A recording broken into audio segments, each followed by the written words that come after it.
Hey there, everybody. Welcome to the very first episode of the Broad Spectrum Studios Hypercast. Very happy to have you all with us. We're actually very excited ourselves. A little bit nervous, especially since we just lost all of our audio for the first session that we recorded. So you guys now, when we're feeling a little bit more relaxed and, yeah, a little bit less sober. We got a lovely show planned out for you. No clapping. We have an amazing show planned out for you guys today. Got a lot of great topics coming up. We are going to be, first of all, updating you on Broad Spectrum Studios' latest project, which is Broad Spectrum Studios, and where we're going, what we're doing with it.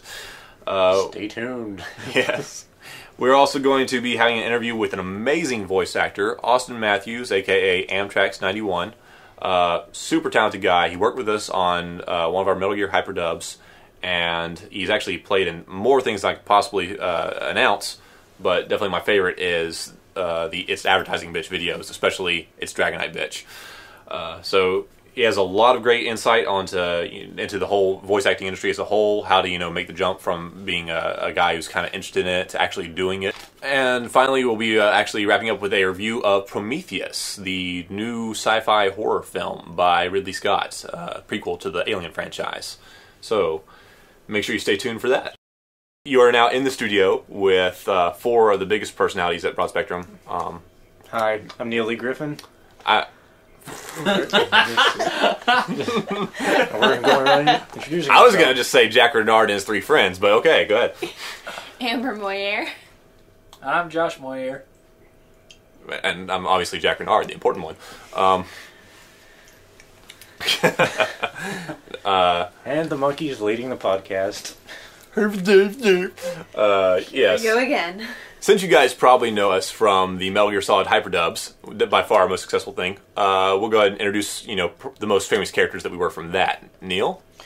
I did Otacon, who some of you out there left some comments on, showing your love for the scientists. So thank you guys. Wow, I was expecting you to drop the phone number there, something like, "Hey guys, I did Alcon. Call me." 8675-309. I love giant robots. And I played Naomi Hunter and Sniper Wolf. And also Emma, who I believe at some point during the game is Otacon's sister. Which, I go from being his lover to his sister. Take that. wow. I don't think any of us were going to go there. But Yeah. that's why we keep Amber around. She's the one that goes there. Yes. And we have Josh Moeller, who did... I don't know what I did. You did Fat Man. Oh yeah, I did Fat Man. And I did some old guy. I don't remember. Ames.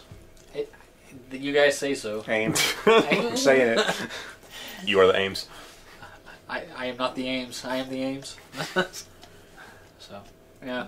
And the drunk guy from Metal Gear Solid. Weren't you also the vampire type thing? Yes! Oh, I forgot That's about right. That was your best role, man. Vamp. Come on, give us a slurp for old time's sake. Come on. Oh, You need yeah. to teach me that. I need to do a slurp for my new monologue. You need to teach me that. Yeah. All over my clitoris. Yeah. Oh, I forgot one that I did that sadly got no love in any form. Psycho Menace. Oh, that's right. Oh yeah, that was one of your favorite roles too. Yes. Yeah, we love you as Psycho Manus. It's kind of weird. Yeah. Nobody else did, apparently. Apparently. Well, I mean, nobody said you're bad, but just nobody was like, "Oh my God, I love Otacon. He's the adorable poster boy for fail." Right. Sorry about that. People love stupid. Why? Well, that's why I'm the most popular one. He does have a point. And the monkey eats the cake. Where are you popular at? In my head movies. Right. All those gay clubs we take him to. No. Okay. All right. But, yeah, I also did Solid Snake and Raiden. I had a lot of fun doing those. If it said Snake, it was him. Big Boss, it's him. Snake, him. Yeah, that was Snake. kind of a childhood fantasy for me. So, Solid Snake, him. Liquid Snake. Him. shriveled snake, Put the shriveled snake back. flaccid snake. Just Him at a Christmas party. Oh, I was pretty flaccid at that Christmas party. But, you know, I don't think anybody wants to hear about that right You now. were I an think that, exorcist at the Christmas party. I think they want to hear about what we've been up to lately in our lives. I'm the lead digital designer for Broad Spectrum Studios. I handle pretty much anything you see on a screen, filming, editing, animation, all that jazz. And I've really just been kind of using the past couple months to, a year now, to kind of hone my skills more professionally in that manner. And that's why I feel like I'm finally ready to come out of retirement and start working with Broad Spectrum again. But what are you guys up to? I'm Neil Lee Griffin, and I am currently working on a new album that will be out later this year.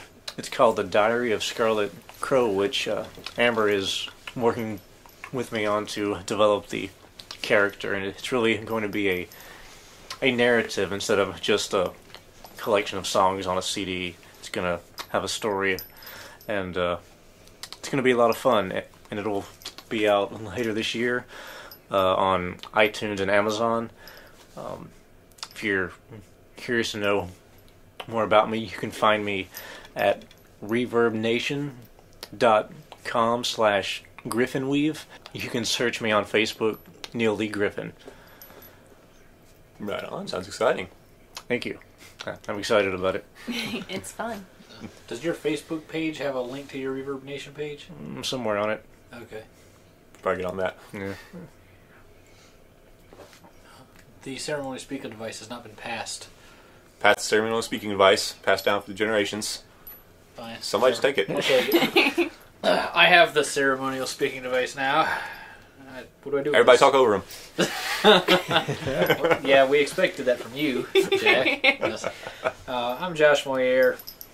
I'm the chief property engineer for Broad Spectrum Studios, so I do all the stuff that Broad Spectrum doesn't actually need, like props and stage and set design. I built all the props and set design stuff for Guilty on a real minimal budget, actually. I was pretty proud of that. But outside of that, most of our other stuff has been completely digital, so I'm useless. Damn right you are. I'm going to say that the props and set for Guilty were amazing, considering what we had to work with. Considering that was also our first production. That was the first thing we ever did. Like, Yep. Right. yeah. Yeah, That turned out great. we built everything for that entire thing for less than $100. Oh, yeah. It's amazing So- what cardboard and PVC pipe can look like. Well, we're just awesome that way. Yes, we are. But Everybody give yourself a one-handed clap. patting yourself on the back there, Neil. Like, we put a bunch of PVC pipes together and stuck a pin suit on them, and there you go. We hired a lead vocalist. It's crazy. Crazy, yeah. But I am the only one with a trailer that carries all of our stuff around. At least it did carry all our stuff around till Neil stuck that free stuff sign on the side of our trailer, and then all of our stuff was gone. After Well, they our weren't using it. Of course, we weren't using it. We were unloading it. No, they weren't using it, so it said... Yes, Neil stole a free stuff sign from somebody who had a table of free stuff. Now it's just a table full of stuff. It's still there. I needed the sign. What? Oh. And I am Amber Moyer, resident actress and makeup artist for the group. Yeah, that about sums me up. It's really funny because the actual dynamic between all of us is Josh, myself, and Neil are all very understated, very introverted people, and Amber is like a star performer. Yet, for some reason, when we sit her in front of her mic, without a script in front of her, she's just like... Wait, do that again? I like my impression. Thanks. I hope that when they make a movie out of your life, I can actually play you.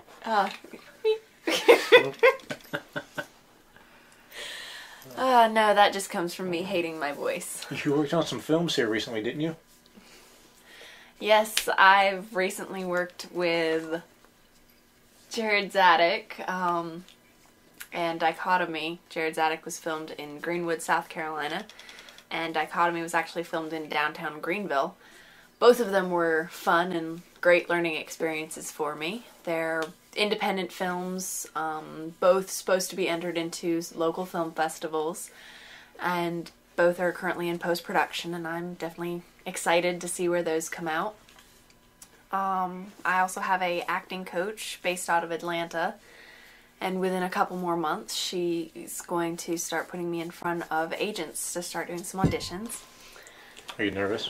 Just a little. Apparently, she can't speak anymore. She dropped the speaking device. Yes. She loved to answer that question, Neil, but she doesn't have the ceremonial speaking device. Yes. It's a good thing that ceremonial speaking device isn't a cup of milk. Right. It's a sacrificial rune.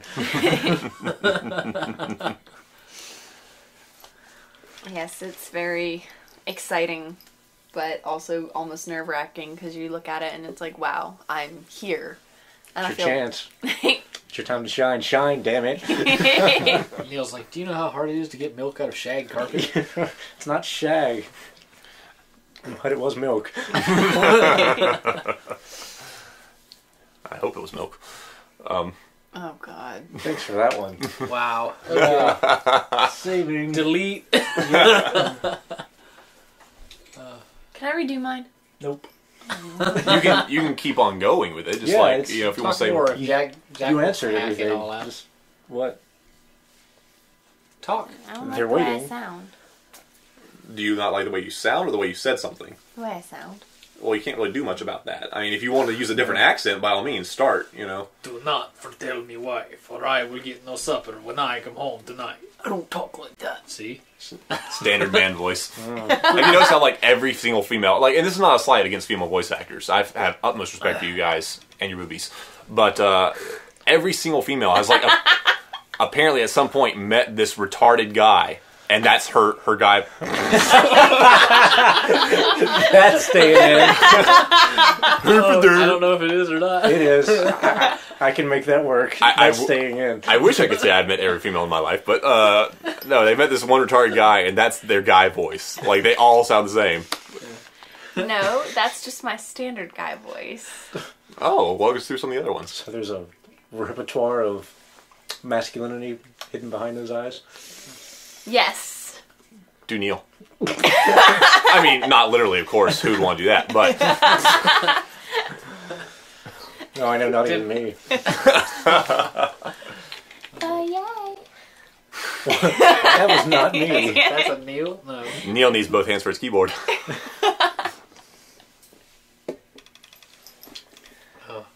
Waiting, sweetheart. Waiting. Let's do some improvisational comedy now. I don't want to. Let's do some improvisational Neil now. What? Putting you on the spot now. You Don't do have do the that. ceremonial speaking device. All of the internet is Oh, waiting. crap. I have a ceremonial speaking device. Oh god, we're all screwed. Hot rune. You know, it's really funny because I had planned, like, I try to keep this as open as possible, but I just thought of a really great joke and I just had to write it down, because I write down all my best one-liners. And, And that's why he's single. ouch. Ouch. Ouch. Very ouch. Very ouch, baby. But, Very ouch, baby. actually, Jack Renard is single. If you would be interested, His phone number my phone number is 555-1771. is not. And Yes, it is. if you ask nicely, I Dial it. will use the Solid Snake voice during sex. Dial it now. Touch tone phones only. But no, I was expecting, again, like I said, the guys of the group are the introverts, and Amber's really the performer here. So I was expecting Neil to have some qualms about doing this, and I was going to assure him, the best possible piece of comforting advice I could say. I'd be like, Neil, don't worry about it if you screw up every word that you say. We're just going to cut you out and replace you with Otacon. That's all anyone wants to hear anyway. So, no, I don't get to use that one because Amber's the shy one. Oh no. Alrighty, so we're moving on to the... than need attention. Bored the need attention. See, there's another guy voice right there. Told you. So, she just has the thing where, like, you have to use massive reverse psychology on her. Yes. Psychology, which we love around here, by the way. We do love psychology. Neil actually mentioned that the Diary of Scarlet Crow is going to be a psychological adventure, an odyssey, one might say. Yes. And that... A thriller, one might even dare say. Cause this is thriller. Okay, that's copyright infringement. But But- you're getting sued now. Totally getting sued. Just for the sake of comedy, I don't know if I really mention the name of the singer. But, And just for the sake of comedy, I think he's dead. ow. It anyway, that is something that we are really adamant about here at Broad Spectrum Studios. We really like to get a lot more into the mind-bendy, crazy, psychological thriller side of things with our albums, with our short films, with our everything. And hopefully that's something... Ghouls and ghouls, we love the strange. We do love the strange. That's why we keep Neil around. But we are going to go ahead... You do love me. I've told you that ever since I met you. Wait a minute. Does he know about that? Yeah, Josh Moeller and Amber Moeller are not, in fact, brother and sister. They are actually husband and wife. So that creates for some interesting group dynamics around here. Broad Spectrum Studios, we're Mormon. We should have more females. Kind of the other way around, isn't it? I thought they could have multiple They could have husbands. as many wives Really? as they want, not Oh, wow. husbands. Yeah, the guy's the one who rules the roost there. Oh, I didn't know about that. This whole part is getting cut out. Mormons will love us. Oh, Just yeah. all over us, man. So many Mormons. Hey, Mormons.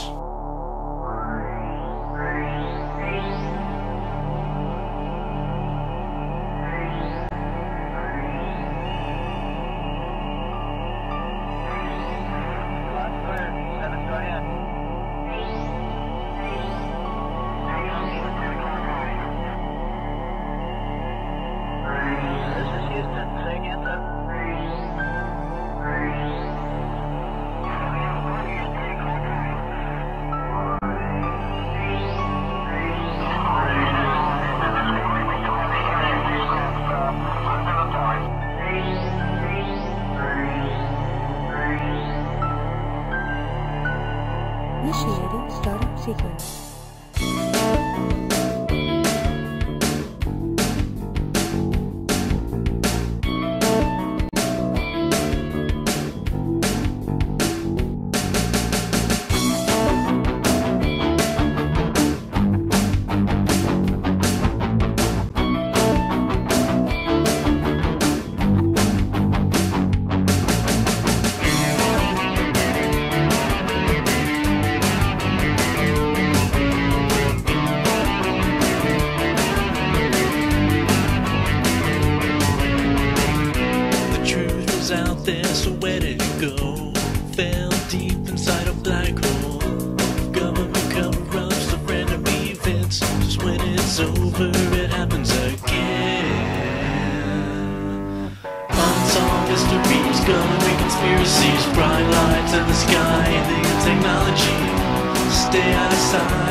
Hey, Mormons, come over.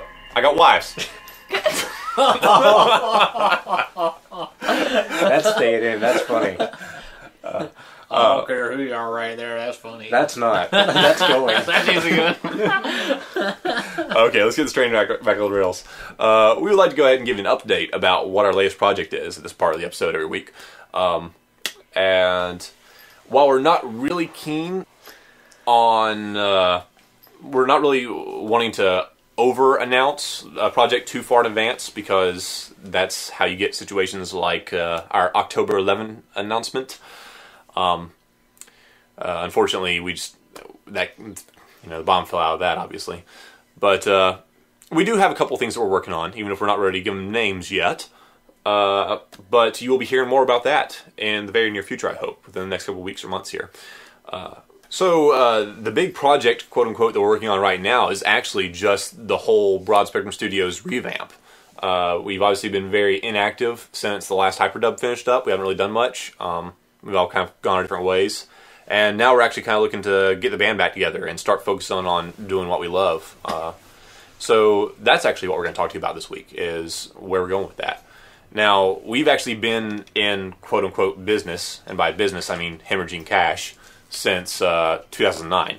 And during that time we've done both original productions and commissions, and actually mostly commissions.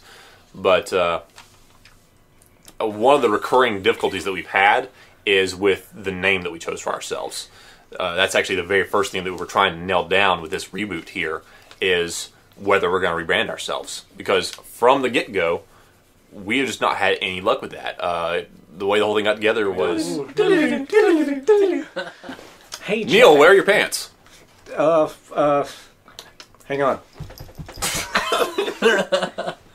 How's that? One leg will do. Okay. Caught me off guard. So hey, Josh and I were talking and how we all have our own unique skill set.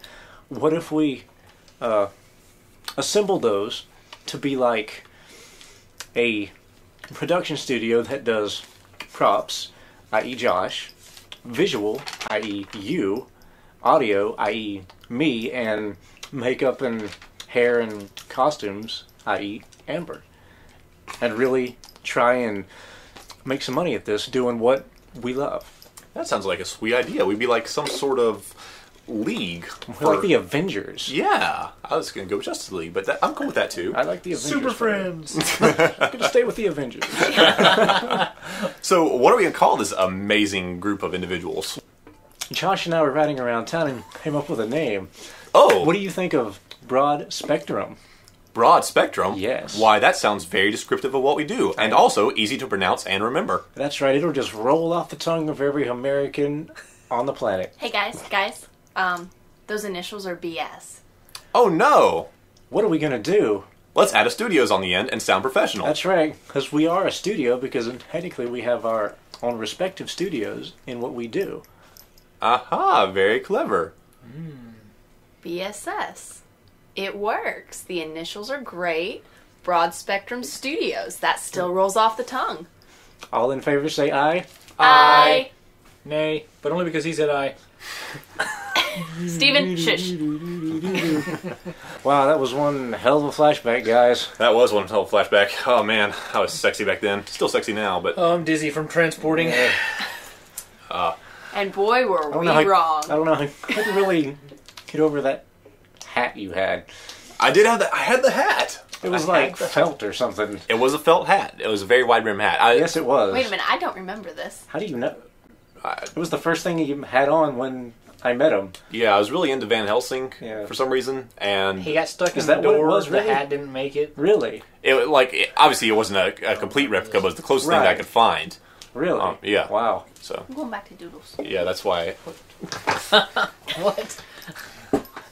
breaking shit in Neil's room. That's what we do. So, needless to say, it did not work out all bunnies and roses as we had planned. For some reason, nobody could pronounce the name Broad Spectrum Studios. Broad Spectrum Studios. Who Yeah, knew? go figure.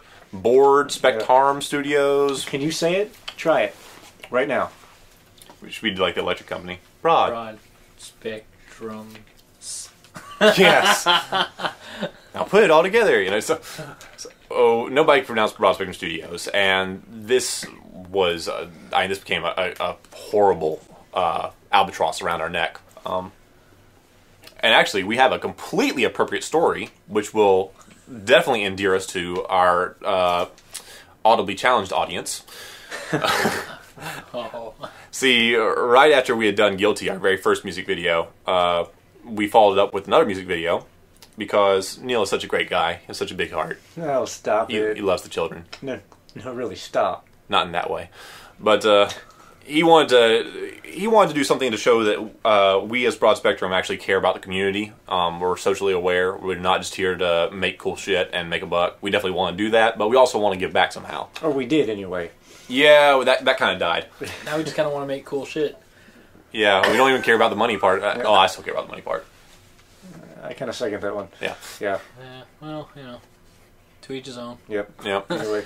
So, Neil's like, Hey, you guys, I have this great idea for a music video. And what we'll do is we'll, Hey, you guys feel a flashback coming on? I do feel a flashback coming on.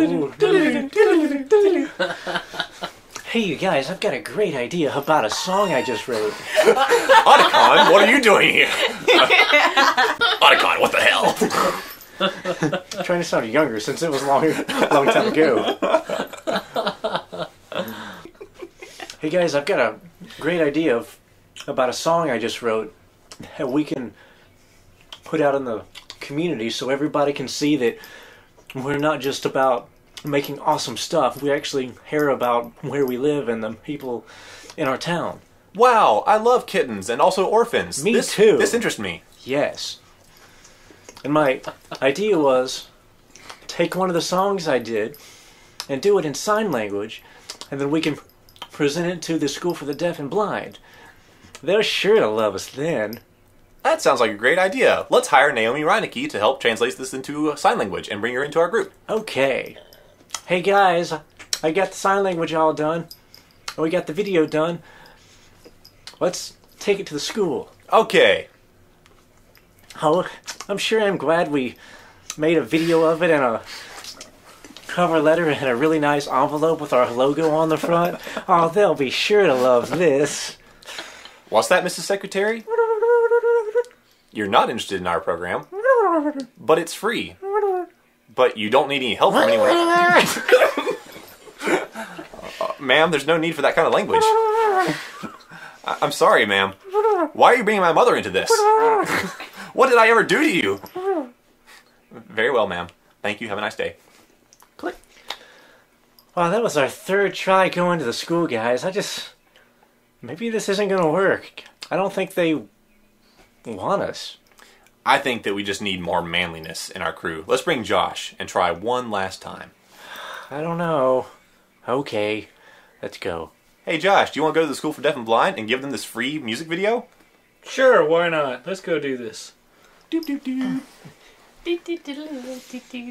Now, Yep. be the Hi, we're vicious from Broad secretary. Spectrum Studios, and we're here to present you with this free music video in sign language. I don't want it. What? I don't want it. What? It's free. I don't want it. Why? I don't want it. What did we do? Don't care. It's free. Don't care. Listen, lady, it's free. Take it. Fine. I'll call my boss. What was your name again? Broad Spectrum Studios. Yeah, so I've got a Broad Spectrum Studios, and they said they got something they're going to give to you for free. Yeah, we set this up a week ago. She says she doesn't remember you. She was supposed to meet us here. Yeah.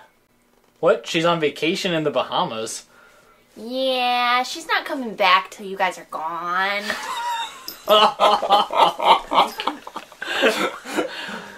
Ouch. So what you're saying is... We just don't want you. Oh. Bye-bye now. All right, guys. I'm gonna Can we set your just leave parking it lot on with you? fire. I don't want it. What if we just leave it by the door? Okay, I'll put it in the circular recycling bin. That was like a trash bin. It is. Yeah, at least you're honest. Clump. Trudge, trudge, trudge, trudge. Wow, guys, I don't think this is going to work. What the crap was that with our name? I don't know. I said it. Why didn't we think of that before? We should have brought Naomi. She could have signed what we were trying to say. Needless to say, that didn't happen. We ended up doing a bunch of client work for deadbeat clients who never paid, with real money anyway. One tried to pay with his bang, but... Not the sentient bang. oh man, he's going to show up in production. Dude. Cool, dude. Dude. Dude, it's going to happen, dude.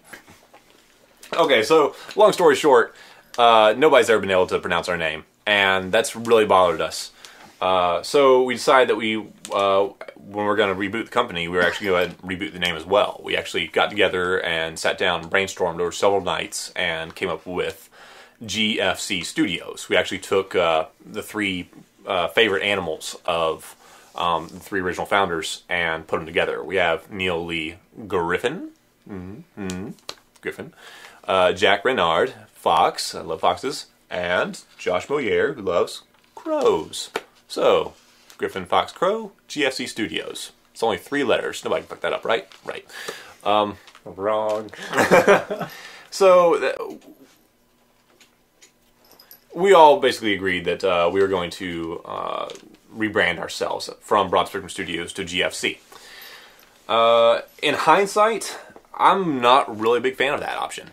Because, yeah, I feel like the reason people couldn't pronounce our name is because we had never done anything really popular or That's excellent. crazy. We've done...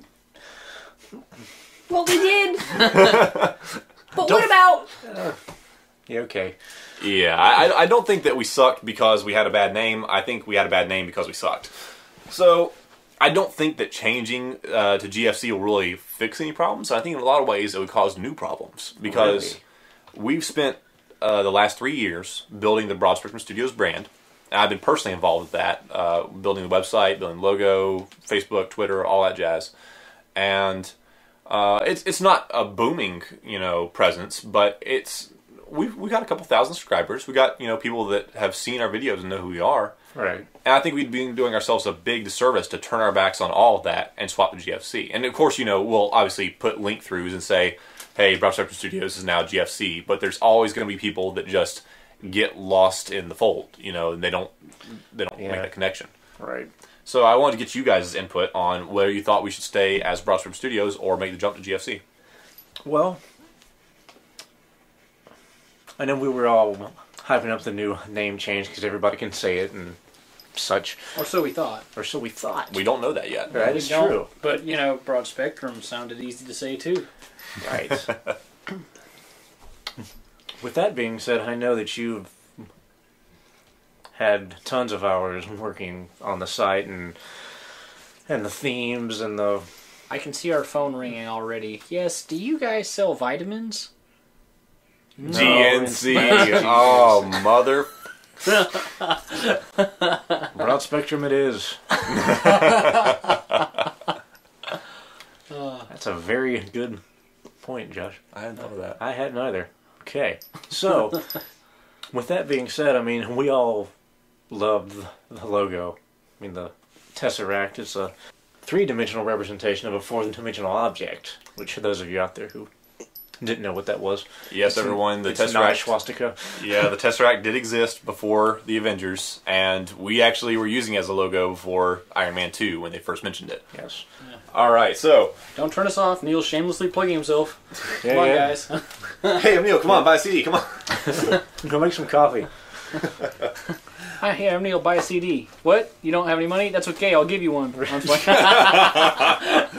He would too, that's that part. Yeah, that's true. Okay, so that's where we're at. We'll definitely be discussing that a little bit more. We'll have some more announcements for you guys in the next couple of weeks. But there you go.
Okay, guys, we're going on to our guest star of the week. Very special guest star. Very talented guy, played tons of roles, but you probably know him as Night Dragon Knight. It's Austin Matthews, aka AMTRAX91. All right, well, thanks for coming on the show. It's good to have you. No problem. I'm glad to be here. I wanted to ask you, what kind of tools of trade do you usually use? Like, what kind of software do you run and hardware? I typically record with Audacity and edit in Pro Tools, and I use a Yeti Blue microphone. Right on. And, like, what made you want to be a VA? Like, was that kind of a conscious choice, or is it kind of just something that evolved over time? It just, like, I originally was going to do animation, but then I realized I didn't exactly enjoy animating. But I still wanted to help give life to some of the characters. So one day I was like, you know what, I'm going to see if I can maybe do some silly voices for someone. So I auditioned for Machinima and got the parts. Plural parts. Nice job. Thanks. One sec, we're thumbing through our notes. We're very coordinated here. What's one of your biggest inspirations? Well, let's see. Something that got me into it was watching the bonus features on old SpongeBob DVDs, and watching all the voice actors talk, because it just seemed really interesting. And also shows like Futurama, and that whole voice cast really got me into it, because it's just a huge cast of actors, all really talented. Same with like Looney Tunes and stuff. What's your favorite Looney Tune character? Oh boy, you're gonna make me pick? Yes. Think fast, no pressure. Pressure. Oh boy. I'm gonna have to say Elmer Fudd, especially in What's Opera Doc. Okay. What about your favorite character that you've ever voiced? Oh, dear Lord. Boy. Man, she's giving you the hard questions. I'd probably have to say Again, no pressure. Wallace Wells in a Scott Pilgrim radio play that was coming. Basically, it was an adaptation of the books. It was pretty much just like an audio companion, so you could read the books and have this pretty much voices to go along with it. And I played Wallace Wells, and the recording session for that was about 4 hours long, and it was probably the most fun I've ever had recording for 4 hours straight. Holy crap. Holy smokes. Yeah. How much honey tea did it take after that? How much what? Honey tea. Like my voice, especially when we're doing the Metal Gear stuff, I could not sit 4 hours straight and do a recording session. Well, it was pretty easy because I pretty much, just my own voice, I just kind of pitched it up a little bit. So I didn't really need to worry a whole lot about my voice being kind of destroyed.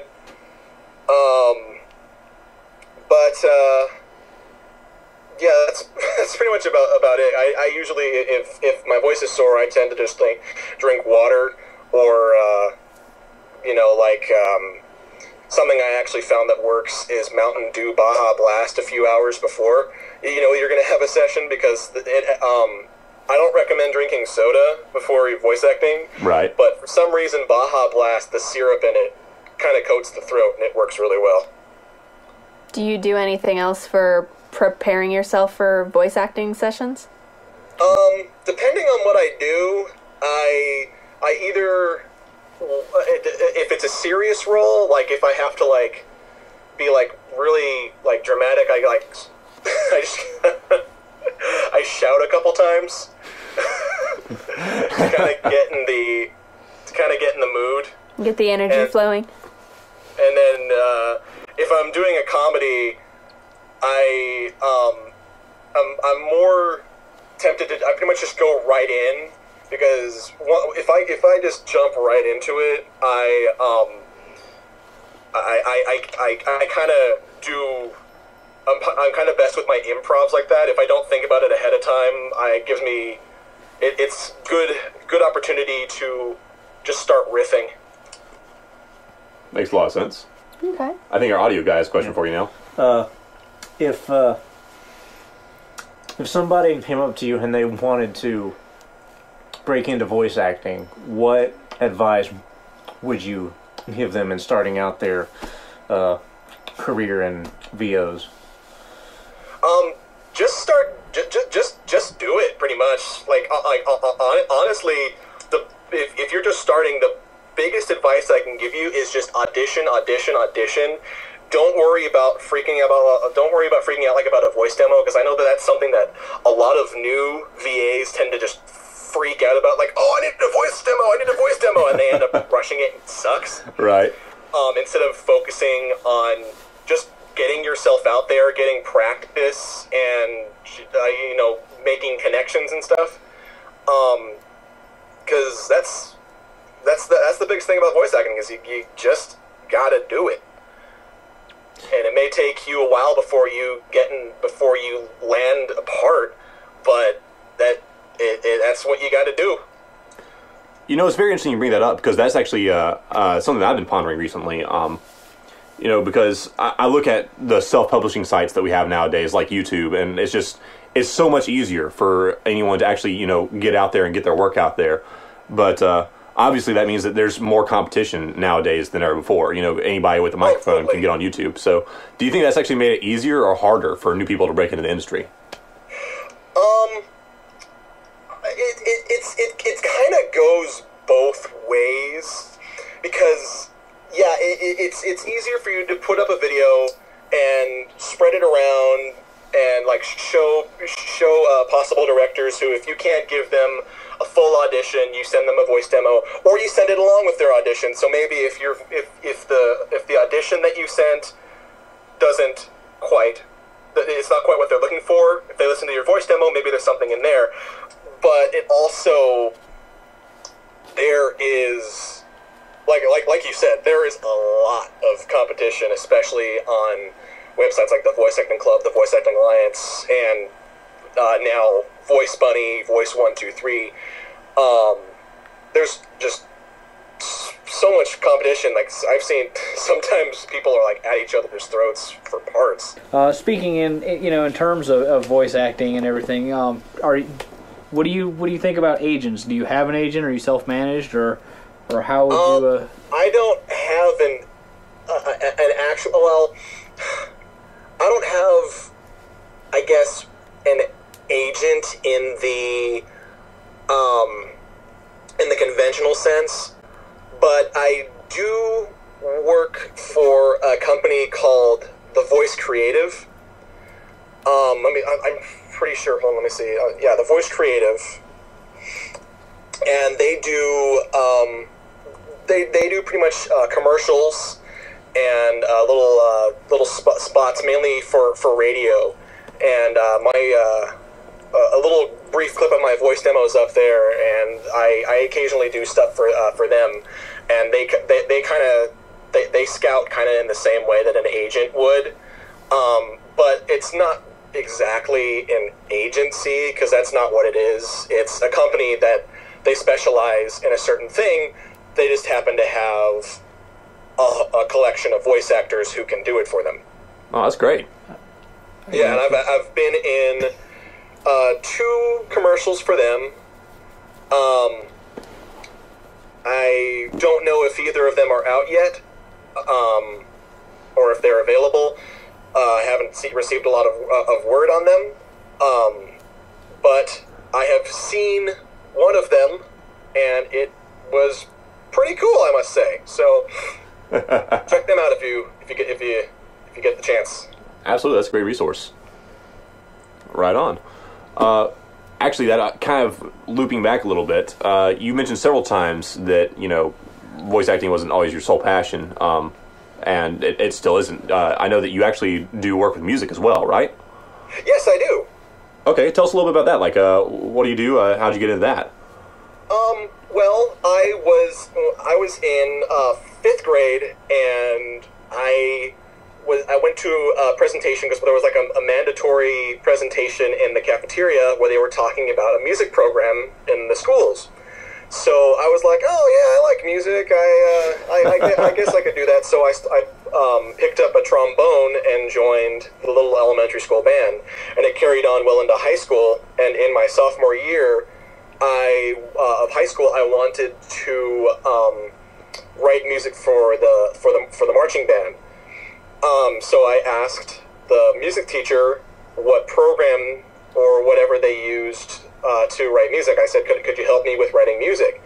And he said, well, a program that you can use is Finale, and this was in 2007, and I still have my copy of Finale 2007, and I used that for composing. And I've been doing it since then, my sophomore year, so that's 1, 2, 3, 5, 6 years, I think. Right on. Awesome. And I've gotten a lot better. I've been doing a lot more orchestral stuff. And also, I've been doing some electronic stuff. A little bit of, well, it's not exactly dubstep. I don't remember what my coworker called it. He said it's dubstep, but it's like it starts with an M. I think it's like Mongo step, mango step, something like that. I don't know. We're over here. We're looking at our music guy, and he's like frothing at the mouth. He's never encountered a musical genre that he doesn't know before. So it's lots of samples. It specializes in bass. It's a very bass heavy and sample heavy genre. A really good dubstep musician that you should look up, or just a musician in general, he's just fantastic at everything he does, is DJ Alex S. He does some pony stuff, so if you don't like pony stuff, just ignore the pony stuff. Okay, let's get this out in the open for all of our listeners. Jack Renard, voice of Solid Snake, huge pony fan. I'm trying to convert the rest of Broad Spectrum Studios, so yeah. Check out DJ Alex S. He's fantastic. I am all over that. Everything he does, pony related and not pony related. It's fantastic. And we're getting him therapy as soon as we can. You guys are the ones that need therapy. Love and tolerate, man. Love and tolerate. All right, what's your favorite pony character? Oh boy. Well, I'm not a brony, but sure about that? I guess if I had to pick a favorite character, I would probably say Discord, only because it's John Delancey, and I love John Delancey. Yeah, that's actually a really good choice. I was thrilled when they put him on the show. Yeah. Give me a second to get my testosterone back in place here. There is one thing that I am sure that every one of our listeners wants to hear right now, and that is, we need a definitive answer from you. How many Dragonites do you own? Oh, frig, you're asking me that. Well, let's see no here. Pressure. In red, I had one. In gold, I had one. In ruby, I didn't have any. Oh, man. And no blowjobs in the ruby. I had one. And in heart gold, heart gold, I got 3 of them, and I transferred them all to Pokemon Black, and then I got one in Pokemon Black as well, so now I have like 4. Excellent. I should have sseen that coming along. Yeah, there's no way we were letting you on the show without having some kind of reference to that. I feel really bad too, because I'll be honest, I didn't know I had never seen that video up, before Fox Unit, and then when I found out, like, oh my god, how have I ever had an internet connection and not seen this? So. I was surprised at how big that video got, because it got reposted. Well, it didn't get reposted. It got posted up by Haylols. Oh yeah. And I love Haylols, and then that actually got me to meet the guys who run Haylols at Anime Expo, and we talked about it, and they just loved the video. So it was pretty cool. It opened up some doors, even though I just a minute of me screaming my head off. So right on. It's fun. Well, going back to that lemon and tea thing, how long did it take you to recover after doing Dragonite? Well, with every its advertising. Can I say the B word? Yeah, you can say the B word. Okay. Well, With all of the its advertising bitch videos, they all take me about usually about an hour or so to record, because I tend to flub sometimes, especially when I'm screaming. I think we all do. Yeah. So I just I pretty much prepare by drinking a bunch of water and then relaxing, and then afterward I play video games and drink Coke Zero, and that always helps. And I was in a call as soon as I had finished recording the next one. It's Aquaman, bitch. Which all is right. coming soon. Sweet. I was in a call with my friend Vivab, who he's the writer for It's Dragonite Bitch, It's Aquaman Bitch, and all the rest after It's Aquaman Bitch. And I was talking to him, and I had this kind of a thing going on. I was like, "Hey, how you doing, Max?" I was just drinking water, and after a while, I finally got back into it. I'm just glad that I didn't record it when I was sick. Like the week before, I was horribly sick, and I made this stupid decision to record some stuff anyway, so I recorded myself doing the Killing Joke as Mark Hamill's Joker, since I could actually do that voice. oh, very nice. It was a stupid idea, but I did it, and I suffered for it, but whatever. You know, I hadn't realized until you actually you did that, but I think one of the reasons that we don't see more voice actors on the East Coast, at least in the Southeast where we're located, is that voice you just did right there, you know, where you can hardly talk. That's how 75% of our population actually sounds on a daily basis, because they're all smokers. Like, hey baby, how you doing? Going my way. Let me tell you something about my kid. Yes, yes. They're all obese smokers. Yep. That's going to win us a lot of support in this area. What support? It's not like we had any to begin with. Anime Expo next week, and I'm planning with you guys know Sword, right? Sword VA. Yeah, he actually worked with us on two of the Metal Gears. He's going to be there with me, and we're going to be singing karaoke, and we're actually going to be singing "You're Timeless to Me" from Hairspray. He's going to be singing as Mr. Turnblatt, and I'm going to be singing as Edna. And I'm going to be doing the whole thing like this. So Oh, nice. it's going to be weird. You gotta add a little more femininity to that. No, I don't think you did. I think you nailed it. Well, awesome. Sounds like you've got a lot of stuff going for you.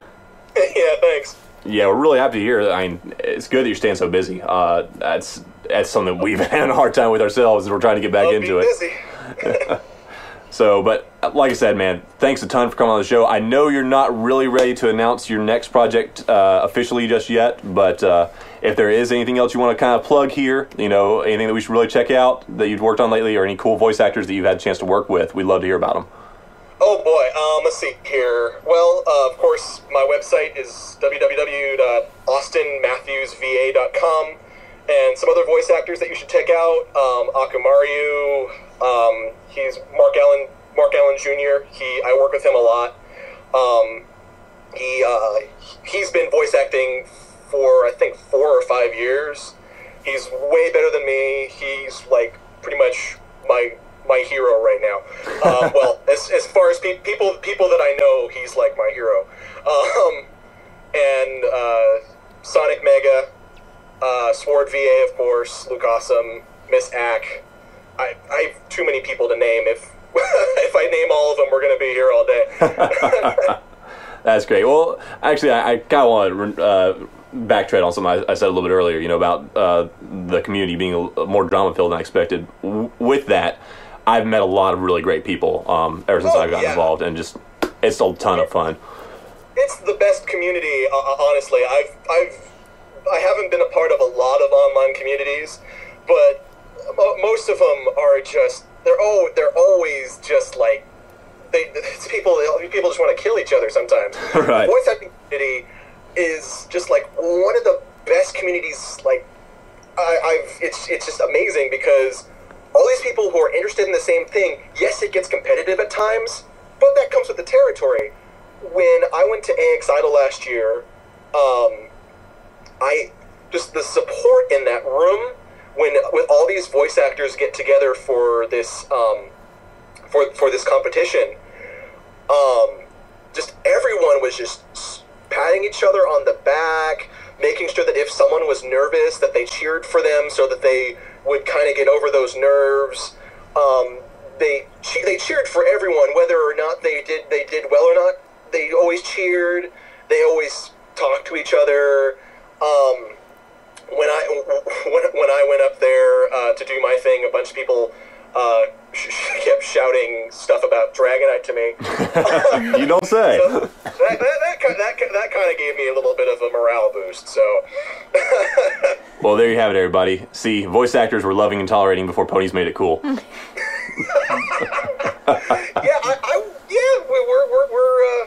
we're the love and tolerance hipsters. Yeah. Well, thank you very much for your time, Austin. It's been great having you on the show. We'll Thanks for definitely having get me. links That's up in fun. the description, and thank you again. All right. Bye, everybody. Bye. Thank you. Bye. Thank you.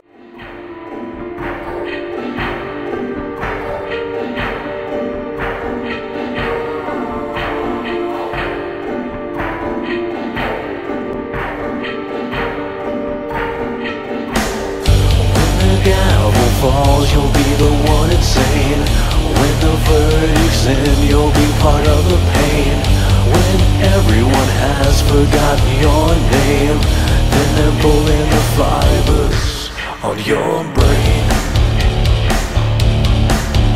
Your brain. Your brain.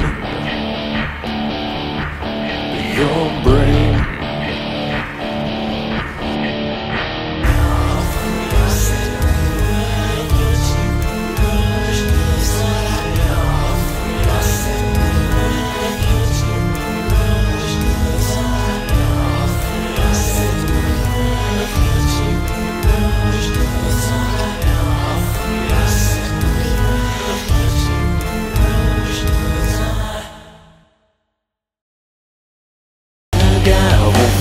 You'll be the one insane. When the verdict's in, you'll be part of the pain. When everyone has forgotten your name, then they're pulling the fibers on your brain.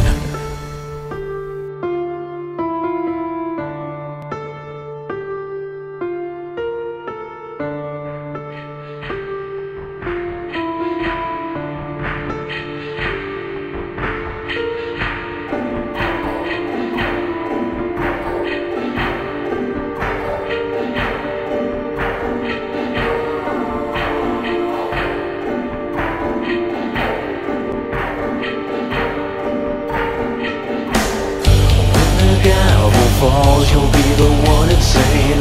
When the verdict's in, you'll be part of the pain.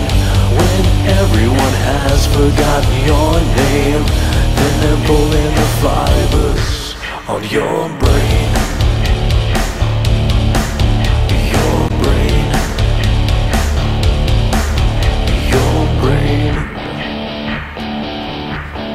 Your brain.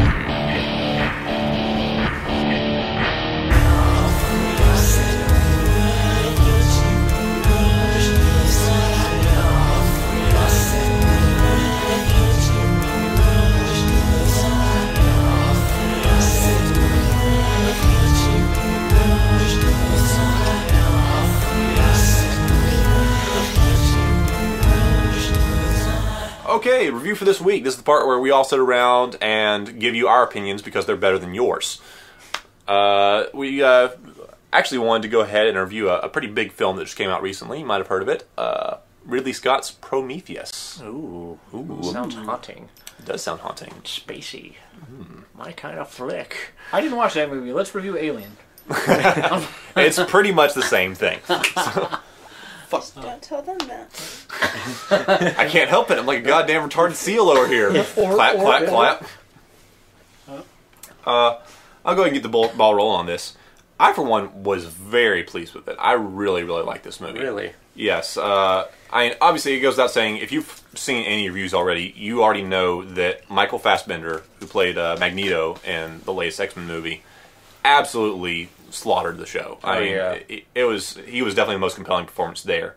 I already have a big soft spot for artificial intelligence, and he played the android, and I always root for the AIs. The fake one? Yeah, even Skynet. A little part of me cheers for him. For some reason, I really like the idea of sentient machines, and part of the thing that I really liked about his character is, I started feeling sorry for him at the beginning of the film, like I do for every poor robot that's just misunderstood. But by the end of the film, I started to actually really despise him. Really? Because I don't know, he just played both angles very well. He did a really good job of drawing you in, making you feel sorry for him, and then making you feel awful for feeling sorry for him. Because he had this great, kind of semi-antagonistic role in it. But even beyond that, I really loved the whole scope of the film. The way it was presented, just the cinematography, the score was beautiful. I felt like it did a wonderful job of returning to the roots of the Alien franchise, but also taking it in an interesting new direction that I didn't see coming. Because it was definitely tense at times, it was definitely scary at times, but there are segments of the movie where it kind of shifts gear for a little bit, and it kind of, it becomes, I don't want to say an adventure film, but it's more about exploration, it's more about this sense of wonder. It's kind of a question of what's out there in the universe. Why? Yeah, it's more than just a horror movie, and I really thought that worked well. I've seen comedy horror movies, I've seen action horror movies, but I haven't really seen a horror exploration movie very recently, and that really stuck with me. It's an interesting way of putting it, Jack. I sort of felt it was a little too philosophical for its own good. Just a little bit over the top. It was like, hey, it's going to be in the same universe as Alien, but we're only going to answer one question about the Alien franchise. Just one, and then we're going to ask you 50 more questions. I see where you're coming from. So, I did enjoy the cinematography and the scope of the film and the, like you said, exploration. And I was really into it while I was watching it. And the ending just kind of left me asking all the questions that it brought up during the film. I didn't feel that it answered anything. It was just like, hey, let's ask why. It did feel very open-ended. Right. And I there's a lot of times where I think that doesn't work, but I don't think this was one of them, for me at least. It worked for me. I felt like it didn't need to answer all those questions. What would you say about that, Josh? Yeah, as far as the movie went in itself, no, I really liked it. Now, I'm a big Alien buff to begin with, so I'm probably biased.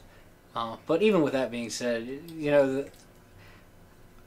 it was marketed as a prequel to the Alien franchise, and I think it did a decent job. Now, could it go into who were the space jockeys? They didn't really do a very good job, fleshing them out.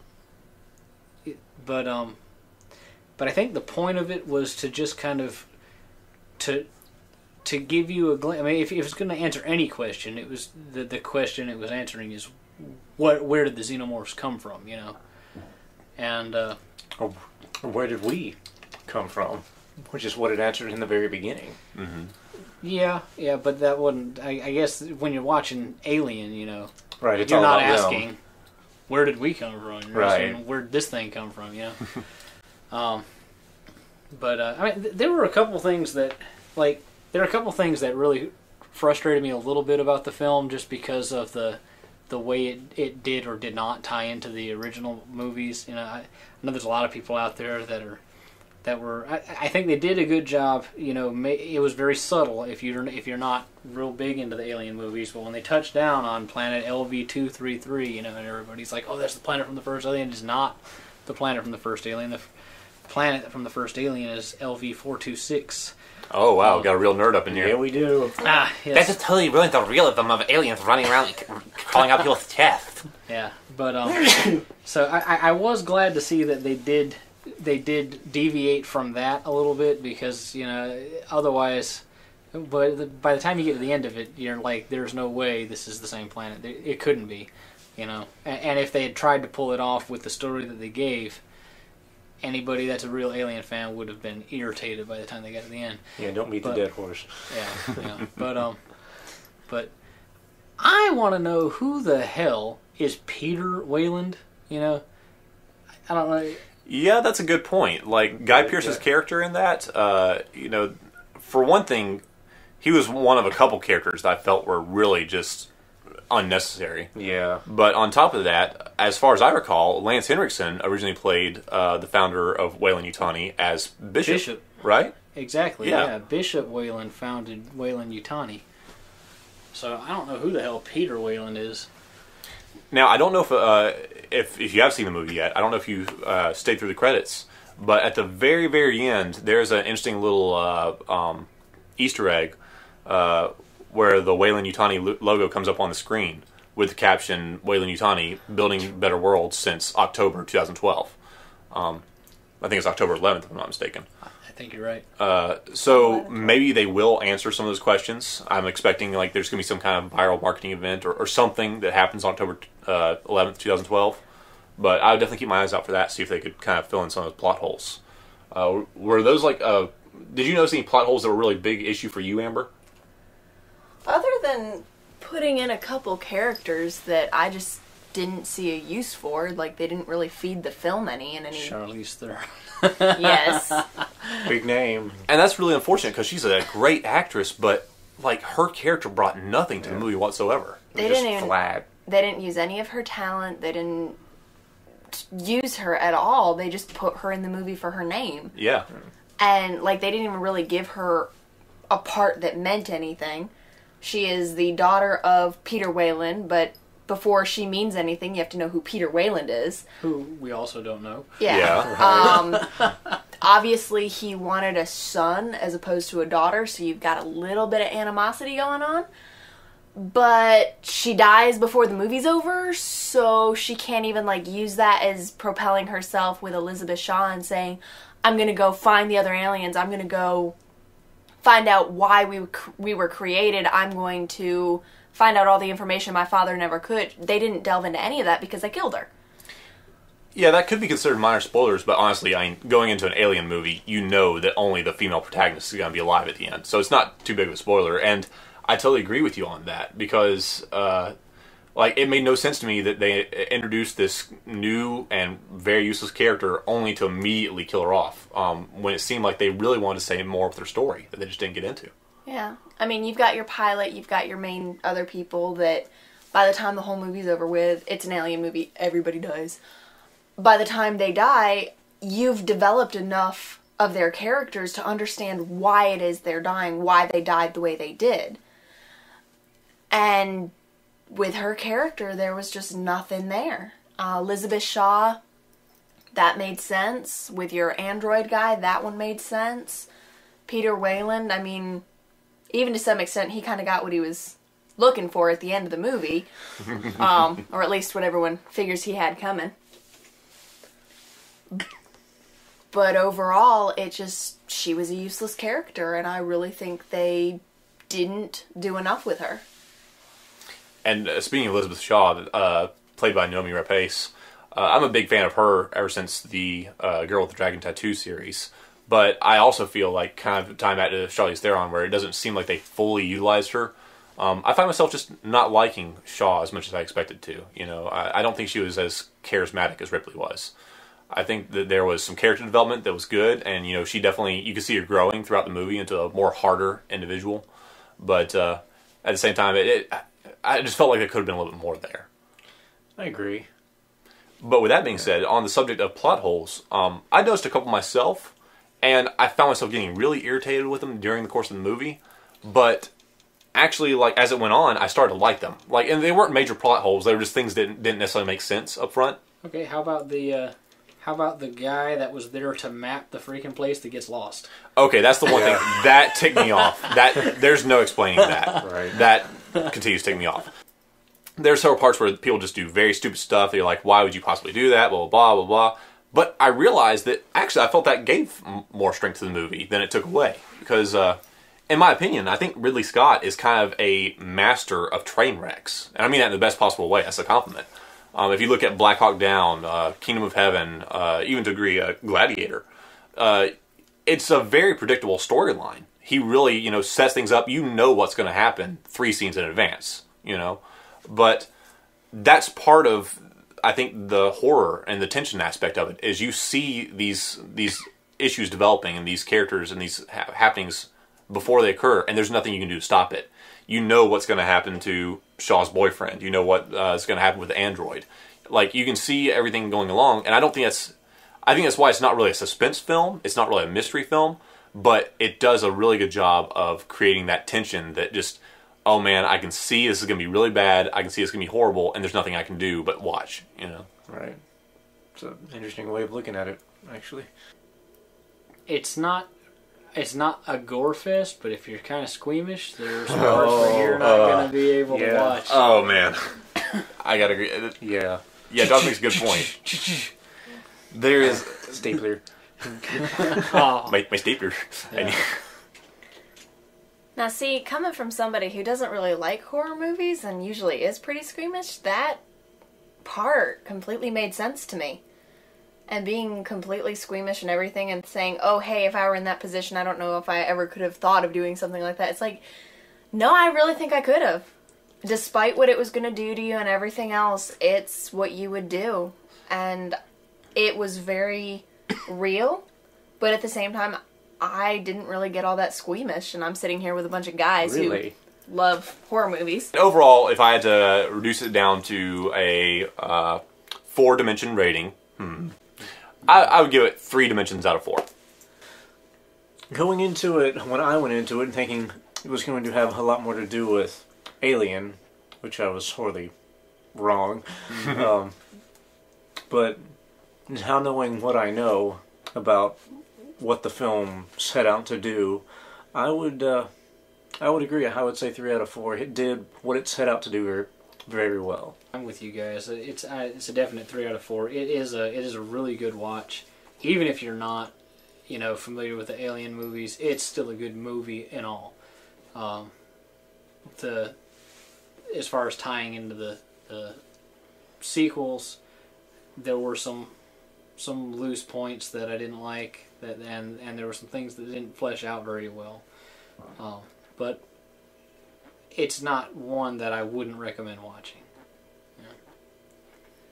Well, on the visual side of it, the visual graphics and everything, they did great with. When you have the character development of the characters they had, like we already said, it was a little weak on some of them.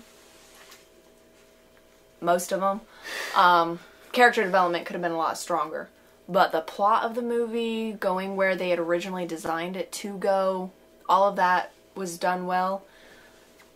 Honestly, having a little bit of insider information, knowing where they were wanting to take it and what they want to explain through promotional things and other things like that outside of the actual movie itself, it will end up tying in with the movies fairly well when all of that information is out there. And yes, we definitely do have more of that to look forward to on October 11th of 2012. And so I'm definitely looking forward to that, and I would definitely give it a 3 out of 4. Very nice. So there you have it, guys. Solid 3 out of 4 dimensions on Prometheus. There's a pounding in my head from all the things we've left unsaid. There's a hole in my heart from everything we've torn apart. Have I said something to make you believe in someone else? Did I fall from grace without a way back home. Two hearts in different worlds, hoping to see what the future holds. In time, a new life, and maybe we can do this right.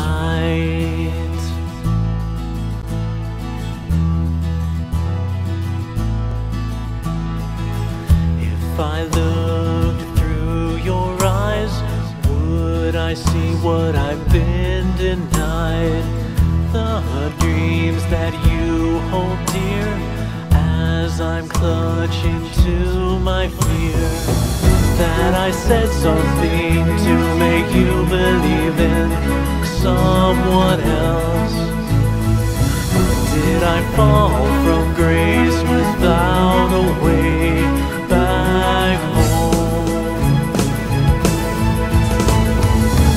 Two hearts in different worlds, hoping to see what the future holds.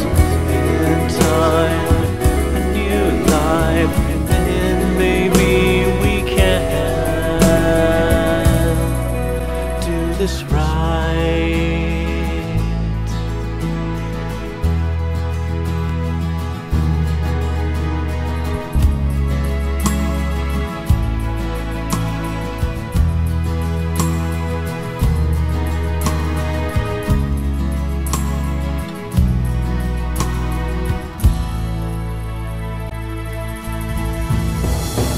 Have I said something to make you believe in someone else? Did I fall from grace without a way back home? Two hearts in different worlds, hoping to see what the future holds. In time, a new life, then maybe we can. Two hearts in different worlds, hoping to see what the future holds. In time, a new life, then maybe we can. We can do this right.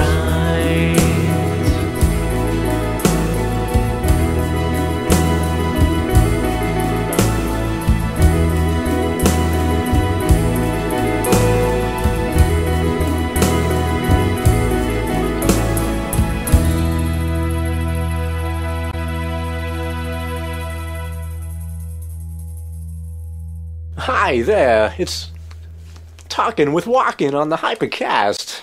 I'm here today to talk with Walken to you about OJ.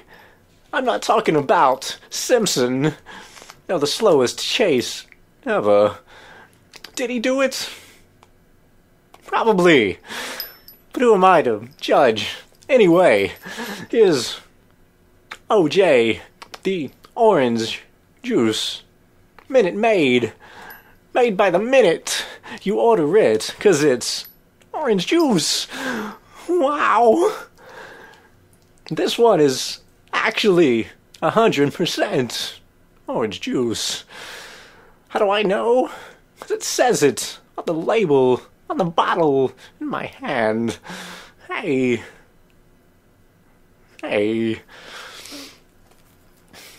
And the nutritional facts. The serving size for orange juice is, who knew, 1 bottle. One thing I really like about OJ, that's the drink, not the Simpson. Hey, I like it hot. Hey, Mr. Walken. Who's interrupting me? Just because you like orange juice doesn't mean other people don't like green tea. Afraid so. Anyway, as I was saying before I was rudely interrupted by Arizona tea. Ugh, Who wants that? Not me. But it's Hey. got ginseng and honey in it. I rhymed. That's not my rhyme. Hey. Ow. Anyway. Yo. I like it hot. Some people like it cold, but I like it hot. I like to boil it before I drink it. So I like the acidic in it. Green tea's got acid But in it's it. hot. Yeah, but it's not hot. You can make it hot. Not tea. Orange juice, yes. Tea, no. Look, it's pasteurized, all natural, keep refrigerated. Psh, who does that? Shake well. Oh, yeah. Yeah. Shake it. Shake it. Yeah. Oh, hey. Oh. Wow. Sorry, I get a little excited when I shake it. You can shake the green tea too. No. Not with the tea. And that's it for the Talking with Walken segment on the Hypercube. Hey. Oh. Bye now. How?